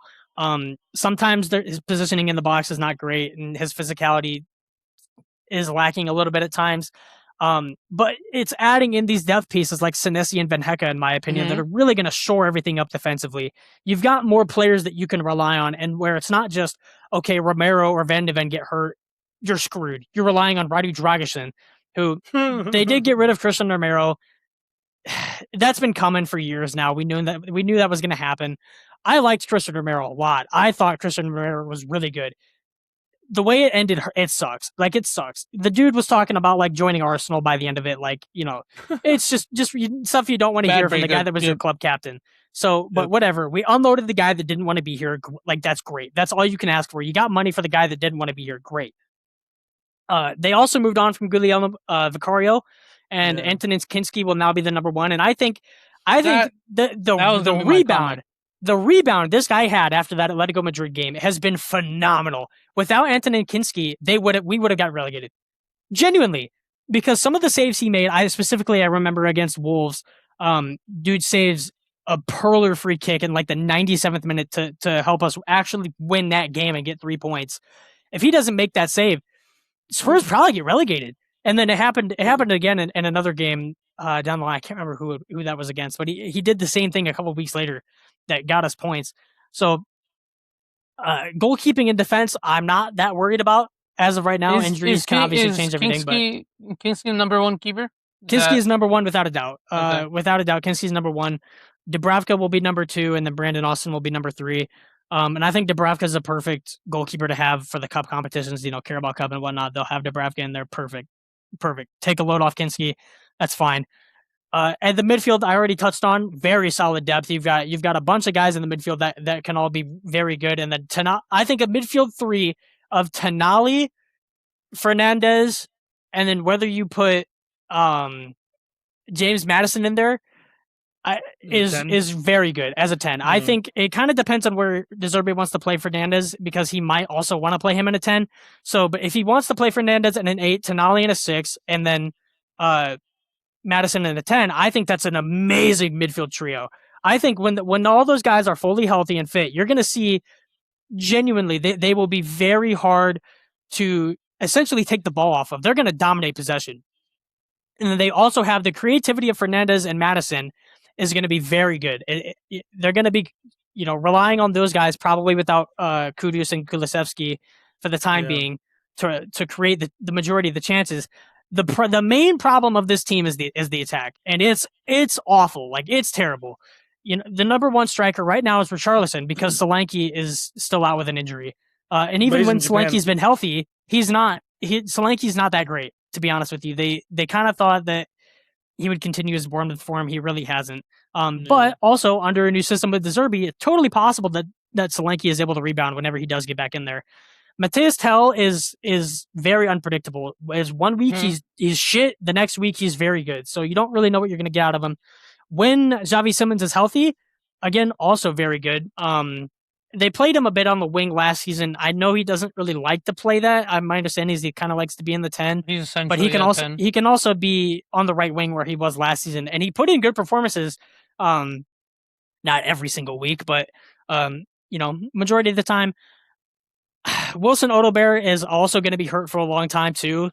He's out for a while, so you're kind of looking at a forward 3 of like Richarlison, Mathis Tell, and then I don't even know who plays on the right wing. Mikey Moore. This is the thing. Mikey Moore, I would love to see more of Mikey Moore this season. It feels like he's on the brink of breaking out, because the dude goes like on loan at Rangers last year, was really good for Rangers. Scottish League, not the same as the Premier League. I get it. But, 19 years old, a lot of injuries in the first team. There was talk about him going on loan to Germany, I believe to Cologne this summer. That has totally fallen apart and is not happening anymore, as to what I understand.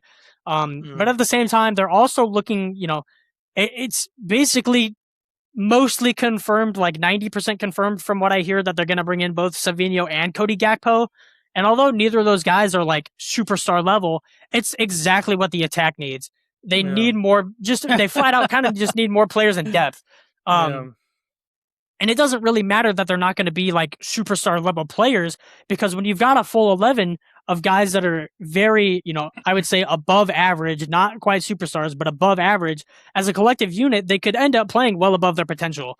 So I think the positive outlook on this team, it looks really good.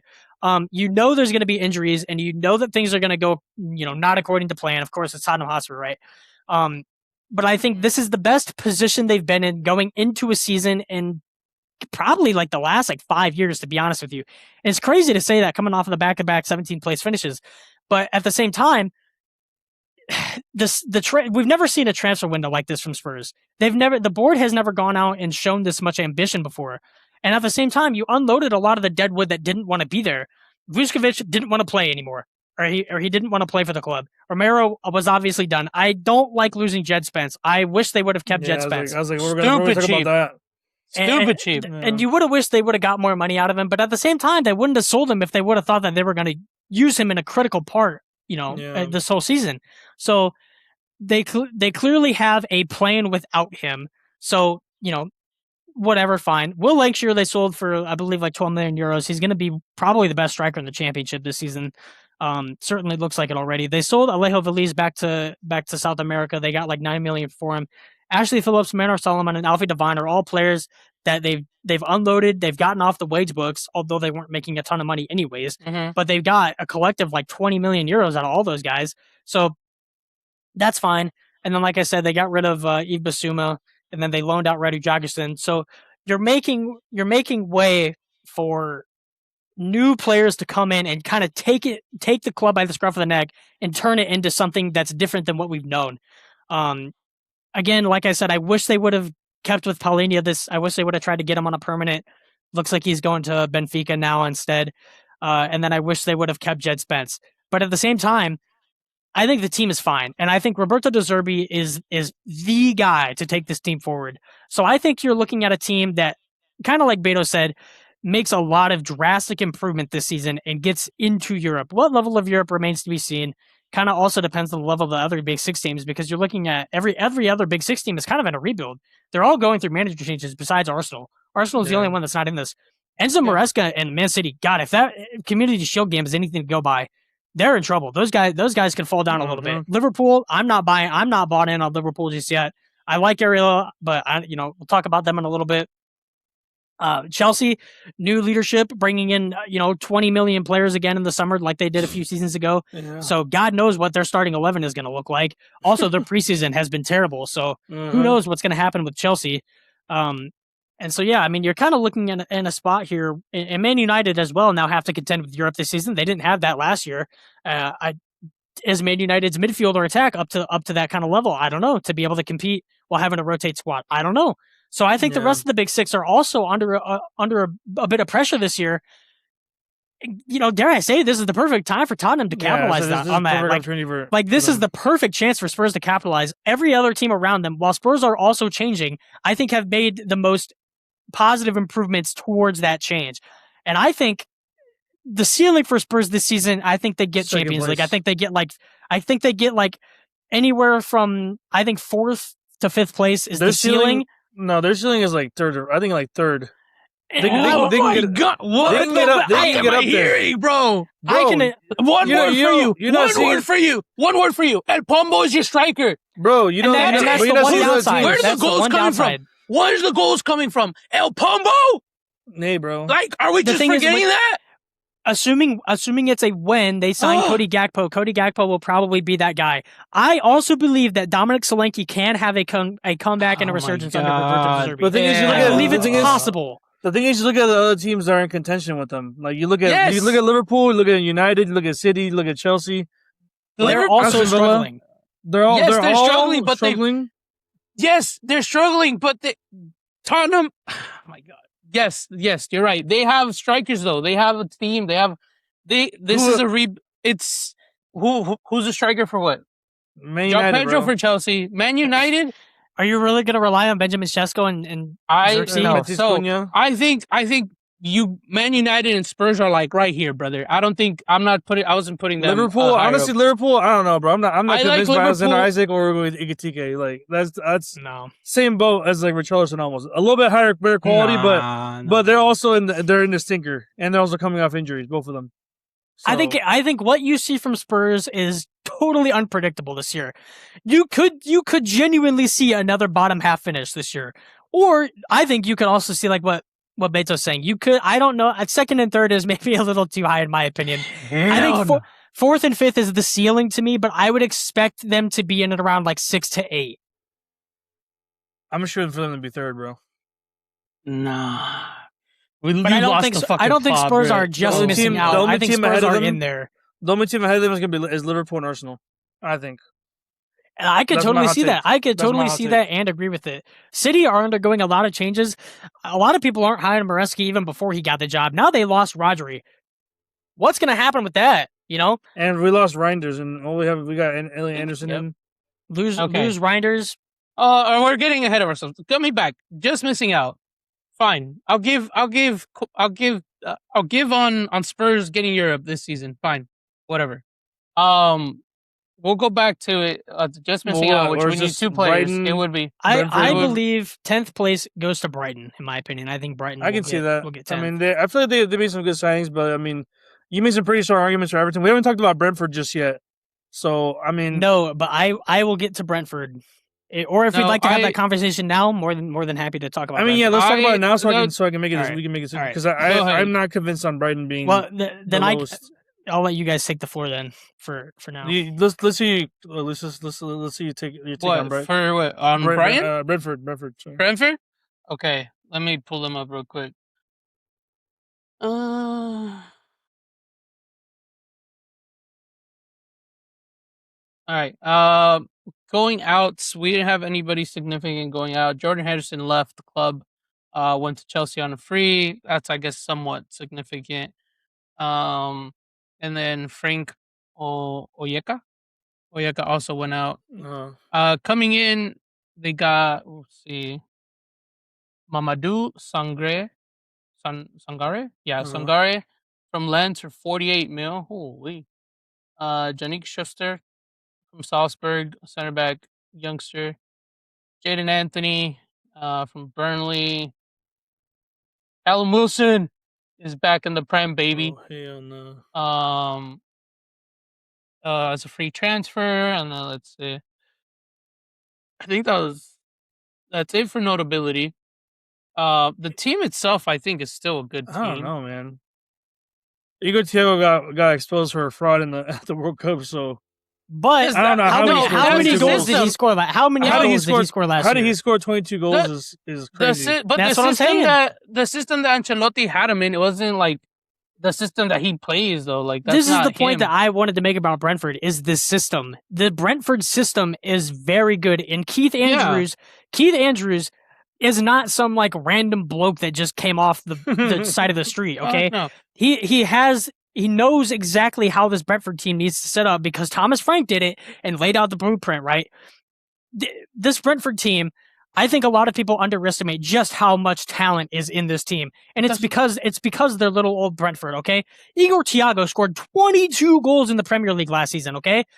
There's no evidence or reason to believe that that's going to be any sort of change happening just because he maybe didn't have a great World Cup for Brazil, by the way. You know, it's understandable that he didn't have a great World Cup, okay?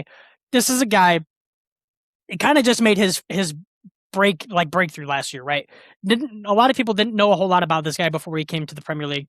Fabio Carvalho has turned into a genuine, like, serviceable, good player for Brentford. Although I believe he can be, at least. I don't know. I guess I wouldn't say he has just yet, but I believe he can be. Callum Wilson is a very good depth option, okay? Dengu Otara, very nice on the wing. Mamadou Sangare is likely going to end up doing a really good job. He's spoken about as one of the best midfielders in all of Ligue 1, and he comes from a Lens team that has drastically overperformed, I would say. Mikkel Damsgaard, I believe, is the one player that they're going to overly rely on a little too much this season. But another thing that Brentford also have going for them is that Kevin Schade genuinely looks like one of the best players in this system. 8 goals, 3 assists last season in the Premier League alone. Mm-hmm. Kevin Schade has shown that he can play a good part in the attack. I believe Jaden Anthony is also a really good signing.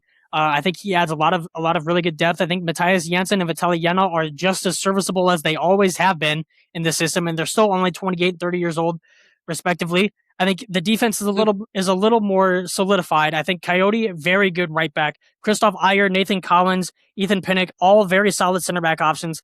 I think Aaron Hickey, Rico Henry can do a job at left back if called upon. And then Kalman Kelleher is a very good goalkeeper for this level. So I think this team they missed out on Europe by goal aggregate. That's the only reason they missed out on Europe. And this is the thing that I believe also helps them is the same argument that I said for whichever club it was.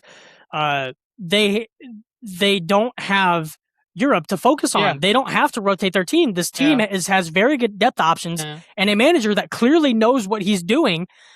I think that they're going to be a lot healthier than other clubs. I think they're going to end up having more of a better idea of the system too under Keith Andrews. Yep. I think they have a lot of potential. Same core players. They didn't lose anybody too significant that like we lost the whole plot of this team. No. I think they get Europe this season. I don't think they miss out. And that's what I'm saying. They have kept the core identity of this team.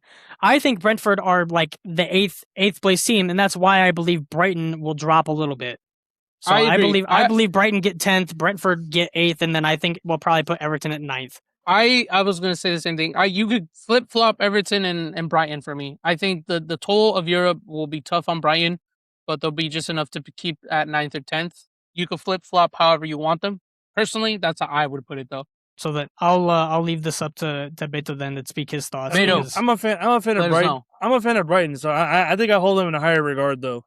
So yeah, but they have Europe this season. They have to but they have had it in the past, and they've shown that they can. Yeah, they've shown that they weren't capable of it in the past, but maybe now it could be different. I feel like they have depth. I mean, they brought in Strujic from fucking what did he come from? Pascal Struijk from Leeds. Yeah. Yep, that's a very good signing. Yeah, and then they got Vuskovic. I mean, that's also another amazing signing. You lost Van Hecke though. Yeah, for Vuskovic, which is not. Vuskovic is not permanently proven. It's not like for like proven. But yeah, but this is the team to prove it in. Yeah. Okay. Yeah, but Promise David. The problem for me with Brighton is their midfield. I don't think their midfield is really that good. I think Diego Gomez and Yassine Ayari are solid enough to be mid-table, but outside of them, who is playing? 35-year-old Pascal Gross? Jorginho Rutter maybe plays at the cam, but like, I don't know. Carlos Baleba's gone, so the midfield for me is where they're severely lacking. Matt O'Reilly, I guess, will play a part in there. Jack Hinchelwood could as well, but for me, the midfield is not good. I mean, yeah, midfield is a little bit tough for sure. And then I think you're also gonna end up relying a lot on Promise David. And then they got a couple of those of the Greek lads, Kostoulis and Simas, I believe is how you would pronounce that. Evan Ferguson doesn't have it for whatever reason, so go ahead and throw Evan Ferguson out of the window. But the defense is very good. The midfield is terrible, and I think the attack is a lot of question marks. So I think you're trying to juggle that with Europe. Maybe they can get it done. Fabian Hurtula, I think, is a really good manager, but at the same time, I don't know if he's gonna. If they get off to a rocky start, I don't know if Fabian Hurtula is gonna stick around for this whole season. So, I would say Brighton just miss out personally. Yeah, I mean, if that's a consensus, then I mean, we can go with it. I mean, yeah. We could go Everton, Brighton, Brentford, I would say. How does that sound? Yeah. Sounds good to me. Yeah, I think Brentford gets Europe and then just missing out. Yep. Okay. And now we've got only a handful of teams left, so what does that leave us with? 7 teams left. 7? The big 7, you could say. I don't even know. So what does 7th place get? Are they conference or is it Europa League? 7th place would be Europa League. Yeah. Go ahead and 8th and 9th is. Go ahead and give me Chelsea there. I would agree with this. Give me Chelsea at 7. Oh, Hold on. We're at 8, buddy. We're at 8. Brentford is 9. No, we're at 7. No. We're at 7. No, yeah, look at my teams I'm left. tripping. 7. Yeah, you're right. My bad. I'm tripping. And I would say Chelsea 7. Chelsea that low? Squad size and Xabi Alonso, I think, are going to be. Xabi Alonso. But look what he did. We forget about what he did at Leverkusen. At Leverkusen, but we all know the team that he needed. We all know you're right. Not okay, real. Yes, but I don't know, bro. They bought into the project. They've went in and purchased everything he could possibly wanted to do the job. Pep Chavarria, Jordan Henderson, Valentin Barco, Danny Welbeck, Lacroix, Morgan Rogers, Giovanni Quenda, Marco Palestro, and Emmanuel Emega. I'm not convinced after what I saw at Real Madrid. Handling top tier level players is not his thing. But that's a complete different squad. Look. Just to take this perspective, he did it in the Bundesliga. Okay, like we said, not too almost crazy. An undefeated season. Couldn't do it at Madrid. Bayern. Couldn't do it at Madrid. Granted, I think they should let him stay the rest of the year, but Madrid is just their PR and they're like, I guess like the players at Madrid never bought into his system. Well, because they all have massive egos. You can't manage a squad of 35 players and not have clashing egos in Chelsea. You're going to get the same thing, bro. There's already not Mbappe, not Vinny egos, bro. Like, come on. Bro, they were already fighting that. I guess this might have been 2 years ago, but when they were fighting for that penalty, fucking Cole Palmer and I think Nicholas Jackson. Cole Palmer is not the same player anymore. By the way, Cole Palmer has fallen off a bit. But that's why they brought in Morgan Rogers, which, by the way, is a bit of a gamble because you don't know if Morgan Rogers is he was successful in Unai Emery's system or is he going to come into Xabi Alonso's system and God forbid some of these guys get hurt. We got depth, brother. There's depth. Enzo Fernandez is apparently leaving to Man City. So there goes your best midfielder. Who are you relying on? 19-year-old Esteval, 22-year-old Valentin Barco. Pedro Neto is also apparently going to Saudi, if not Spurs. Mudryk is going to get loaned out. Jamie Gittins, 22-year-old. I don't know. Jamie Gittins, for me, didn't do enough last season to really prove that he can actually hang in the Premier League. I think they have a lot of good players, but I don't think they have a lot of players that can actually prove, I think the only one that I'm actually sold on is João Pedro. João Pedro, Cole Palmer, Morgan Rogers, and outside of that, Reece James, Caicedo is true. Caicedo as well. And are we really going to do another year of Robert Sanchez? Really? You are leaking goals in with this guy at defense, and then you also have a bunch of players that is it even possible for him to figure out what his best starting 11 is? I don't think it is. I think he's going to be changing lineups every single week, and you're going to get guys that are like, dude, why the hell am I not playing? You're going to get these same clashing egos of players that they're going to want to play. Chelsea's not Real Madrid though. It's not, but it is a unique clown show of its own. It's the Premier League, bro. That's how I'm like saying he proved himself in the Bundesliga, couldn't prove himself in Spain. So now he's supposed to prove himself in Premier League, like generally like one of the hardest leagues like ever, and you're managing one of the like hardest teams to like manage, like post like 2010s era. Like Chelsea's like had like a crazy run, like they've had ups and downs, but right now they're in a slump and they just can't get out of it. I mean, like also losing someone as solid as Cucurella as well. I think that's a big miss. Genuinely, I think that's a big miss. And they replace him with Pep Chavarria from Rayo Vallecano, I think. I'm not too worried about them losing Andre Santos, Trevor Chalobah, Taylor George. So I'm not worried about that. But it's too many players, dude. It is too many players. Too many players of high quality. Like these players, like they all deserve to be starting in other Premier League teams. That's what I'm saying. These players can go to like fucking Fulham and like make them a better team. Yep. Like you don't have enough space to fit everyone in. And then we have experienced players like Jordan Henderson, Danny Welbeck that are going to come on. They're going to come on and or they're going to offer like the experience in the locker room. Not to mention, last year they missed Europe, by the way. So they're fighting for places in domestic competitions: FA Cup, Carabao Cup, Premier League. You have 3 competitions.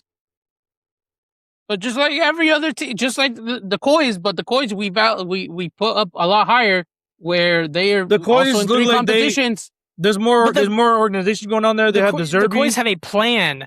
Yeah, that's what I'm saying. There's more organization. But why do Chelsea not have a plan with? Because Xabi Giovanni Alonso? Quenda is going to get pissed off when he's only getting minutes in the Carabao Cup, and it's going to create a hostile dressing room. And we've already seen what happens with Xabi Alonso when he loses a dressing room. I am telling you, he will have lost his dressing room by December. And this is you're hedging all of this on assuming that they buy in. What is stopping them from saying they're not going to buy in the same way that the Real Madrid players didn't? Go ahead and drop them to where you put them. Where do you think where do you think they go? Where do you think they go? I think they at least top 5. At least top 5. Yeah. Wow. I rate Xabi Alonso. I think he's going to do great in this because he's able. I think he's going to be able to bring in his system. I think the only team they could finish above is City. And I would say maybe Spurs. I think they finish above. Otherwise, Iraola, better manager. City still has a better squad, so I would say those 2 guys automatically go above. And it sounds like the Liverpool players are buying into Iraola's system. Yeah. I don't think they have the fitness or the physicality just yet to fully play that system effectively, but it sounds like that they're buying into it already. Yeah, he's Chelsea's preseason has been terrible, by the way. Yeah. Granted, it's only preseason. They shipped 4 goals to Western Sydney Wanderers of the Australian A-League. They shipped 4 goals. Lose to 10-man Spurs. Lose to Juventus. Draw with, JDT, Johor Darul Tazim of Malaysia. of not looking too hot, bro. Malaysia. It's not looking We're too Bro, hot, look bro. at the squad they put out against Malaysia. But that's the team. These are the guys that are going to be playing in these tournaments for them this season. You have And the long against the Dario Malaysian team, bro. Isuga, Giovanni Quenda, Esteval, Liam Delap, Jamie Gittins, Nicholas Jackson. These are the guys that are playing in the Premier League, and they couldn't, not concede 3 goals to a Malaysian team. I am telling you, these guys aren't bought in. They probably won't bought in, and the squad has too many goddamn players in it.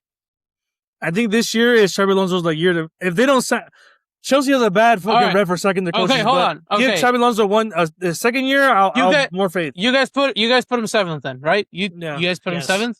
Top 5 finish. Mark my words. Watch. Okay. You're going to be so wrong. Respect. Go ahead. Respect. Put him I'm hearing 7th. it. That's a respectable hearing it. opinion. The thing is that's not a hot take. That's a respectable opinion. No, but you guys, I'm just saying you guys are wrong. I think And that's fine. That's fine.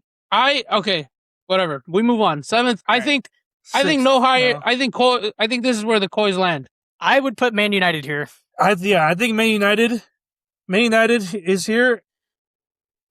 I don't know. Let's talk about it. Let's talk about it, bro. Let's talk about it. Okay. Why So are the Kois? because- Okay, go ahead, Man You're United. not, Go ahead, you're Man not United. banking Sorry, on Michael sorry. Carrick, are you? Sorry. We're Go not. ahead. Go, Man okay. United. Man United. Michael Sorry, Carrick, Man United. worse manager than De Zerbi. The squad has to compete with Europe now.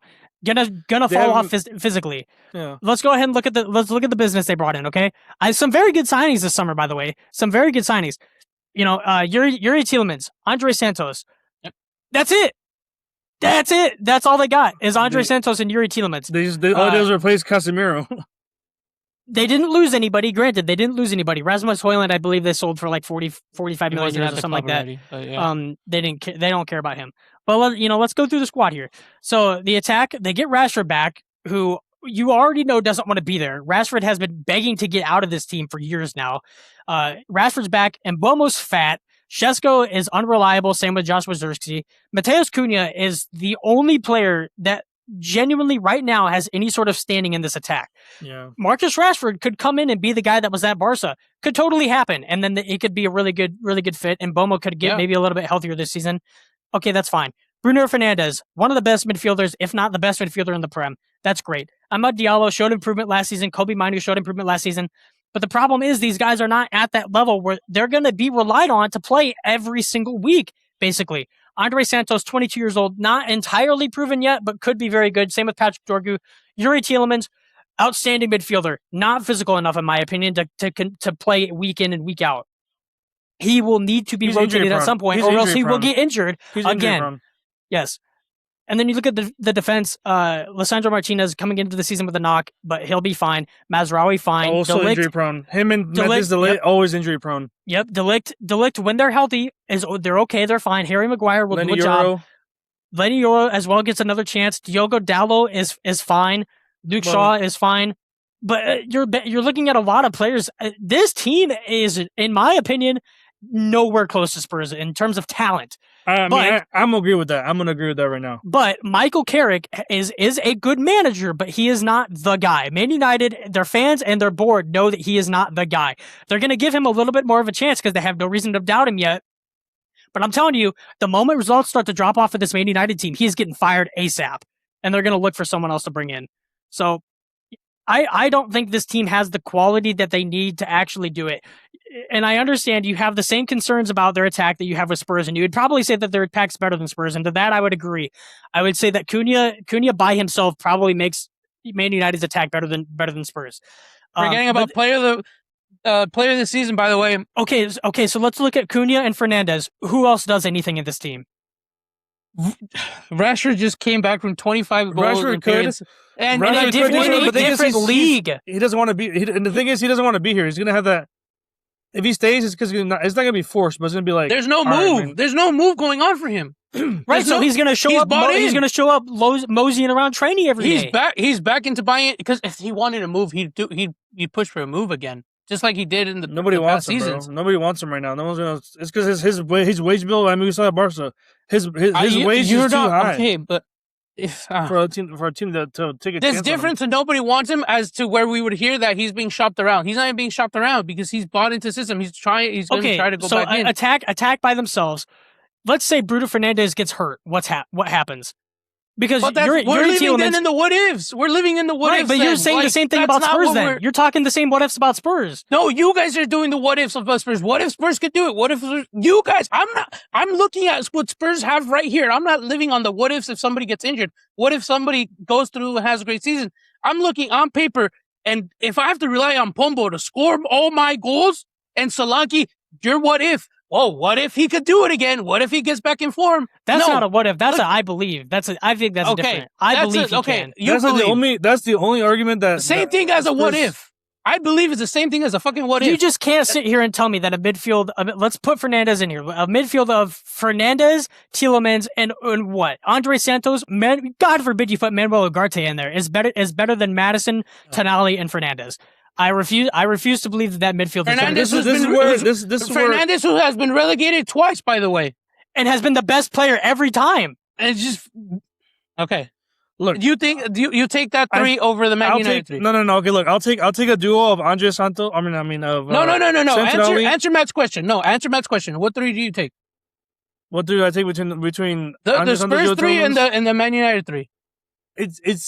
I think it's Who do you even. pick? No. Who do you No, pick? Who do you pick? I think it's even. No. only because of Bruno Stand Fernandes. on something. Stand on something. What do you pick? He doesn't have to. He doesn't have to stand on No, something. stand. He on doesn't have something. to stand on something. It's Oh fine. my god. I'm taking the Spurs midfield, bro. I there's think no I think Bruno way, Fernandes bro. is getting to that age where like he's dying down, bro. He had his prime. He's had his 4 years carrying Manchester United into fucking from nothing to something, bro. Like And then you also have to look at, okay, you have the front three of which you believe Man United is better. Go beyond the front three. Who else is after that midfield three?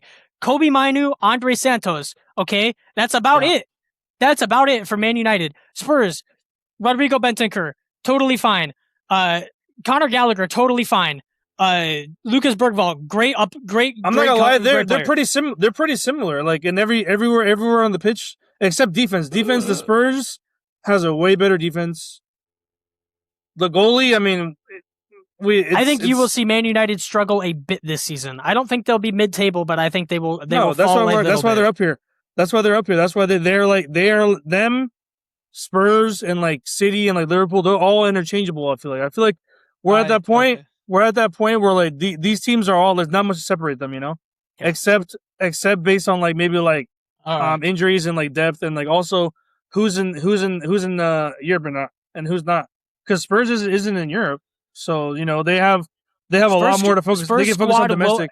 inevitably be healthier than Man United's. Yeah, Man United has less squad depth, but they have more tournaments and to play in, competitions to play in. Okay. It's not Liver- even just more matches; it's more high intensity matches too. Yeah. Like And you know, Manchester United, they're a team where they want to regain that glory, so they're going to put as much effort as they are into like domestically as in the Champions League because they need to get back to European glory. That's what makes that. I mean, Yeah. these top teams, that's all it is for them. They need to get back to that European glory, like all of them. so, All right, I fine. would say Man leave, United leave 6, Man United there, and then I would who's- say Spurs next. Spurs are next. What is that, fifth? I mean, I Yes, can see Spurs that. I mean, I don't think so. But you guys already got fifth, so there's right. I won't argue with it. And then I would. Go ahead. God, this is tough. Not Well, a top here, can- five finish. can Not we- a top five finish. Let's hit time out for a second. Can we all agree champion Arsenal? yeah. Yeah. Okay, Fine. I'm gonna move Arsenal up here then. Champions. Here, This because I this want to is say this is next Aston Villa or City. I feel like Liverpool's the only one. If they can figure out how to play under fucking Areola's fucking physicality and like fucking train their fucking I asses would off and put run. Liverpool personally. I would put Liverpool I, there. I put Liverpool second. Okay. It's either Liverpool or Second? Arsenal win the league. Yeah. Personally, Okay, me. okay. I was Yeah, talking I- Liverpool I fourth. think they're more. I think it's a I better think system. Liverpool. I think Liverpool's second also. okay. I think. I think it's a let's better go system. Liverpool I think second there's then. more. There's more. They're more bought Next- into it. I know City is downgraded, but you just can't. the squad is still really good. The though. squad This- is still Yeah. one of the Haaland is best still squads. fucking Holland. It's yeah, just go it's, Villa. yeah. I mean, Aston Villa made a lot of good signings too. Villa City. Go Liverpool. There we go. It just And I feel like these three teams you really don't even need to talk about that much. I feel like the top six, maybe even Chelsea, like all of them are they. It could go either way. It depends on a lot of different factors. Like we said, we're talking about what ifs. The thing is, we have to talk about what ifs because we don't know what's going to happen. We don't know who's going to get injured. that's the whole We point don't of know who's predicting. going to perform. That's We the don't whole know point who's of predicting. we don't know if people are going to live up to their price tags or their hype. We don't know. Like City could very well go to fucking relegation. You know, for all we know, like that's how much like I don't trust Enzo Maresca. Like I feel like City could easily be in mid-table if things don't go that well. Same with United and Chelsea, they could be mid-table if things don't go their way. Spurs, God forbid, but I mean they out of all the teams, I think they made the most changes and they have the most hype right now behind them. But God forbid they could also end up in mid-table. Like, but just going off what we think and what we know, like on paper, what we're expecting, I think this is pretty close, like pretty fair for the top 6. Yeah. Top 7. Alrighty. I'm cutting it close on time, so probably wrap it up. It's fine. This is we'll call it here. This is what we think Arsenal to win the league. Sadly. Pretty comfortably. Sadly. Pretty comfortably, I believe. I think not going to be as close. either Arsenal or personally, I think there's only be. The thing is, they're the masters of the bottle job, bros. They're masters of bottling. So like, very true. They could give it up early because maybe they want to win the Champions League this season more. So maybe they stop focusing a little. That lapse in concentration in the Premier League, these teams should start creeping up. So you never know. I think it'll be I think this might be the closest title race we'll see in a while. Maybe. I don't think it's too.